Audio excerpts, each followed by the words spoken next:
ಮೈಸೂರು ಸಂಸದ ಪ್ರತಾಪ್ ಸಿಂಹ ಮತ್ತು ಮಾಜಿ ಸಚಿವ ಎಸ್ ಎ ರಾಮದಾಸ್ ಮಧ್ಯೆ ಬಹಳ ಹಿಂದಿನಿಂದಲೂ ಕೂಡ ಅಸಮಾಧಾನ ಅತೃಪ್ತಿ ಇದ್ದೇ ಇತ್ತು.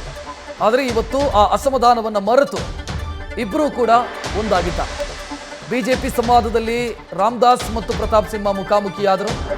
ರಾಮದಾಸ್ ಅವರನ್ನು ನೋಡ್ತಾ ಇದ್ದಂತೆ ಕಾಲಿಗೆ ಬಿದ್ದು ಪ್ರತಾಪ್ ಸಿಂಹ ಆಶೀರ್ವಾದ ಪಡೆದಿದ್ದಾರೆ.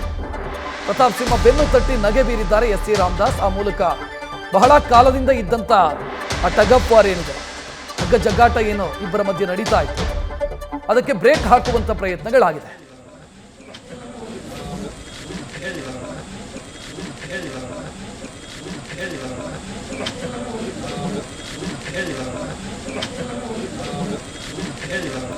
ದೃಶ್ಯ ನೋಡ್ತಾ ಇದ್ದೀರಿ. ಪ್ರತಾಪ್ ಸಿಂಹ ಅವರು ಮಾಜಿ ಸಚಿವ ಎಸ್ ಎ ರಾಮದಾಸ್ ಅವರ ಕಾಲಿಗೆರಗ್ತಾ ಇರುವಂಥ ದೃಶ್ಯವನ್ನು ನೋಡ್ತಾ ಇದ್ದೀರಿ.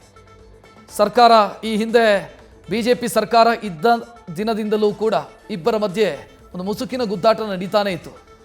ಪಕ್ಷದ ವಿಚಾರ ಅಂತ ಬಂದಾಗ ಪ್ರತಾಪ್ ಅವರ ಕಾಂಟ್ರಿಬ್ಯೂಷನ್ ಏನು ಅನ್ನೋ ರೀತಿಯಲ್ಲಿ ಎಸ್ ಎ ರಾಮದಾಸ್ ಇದ್ದರು.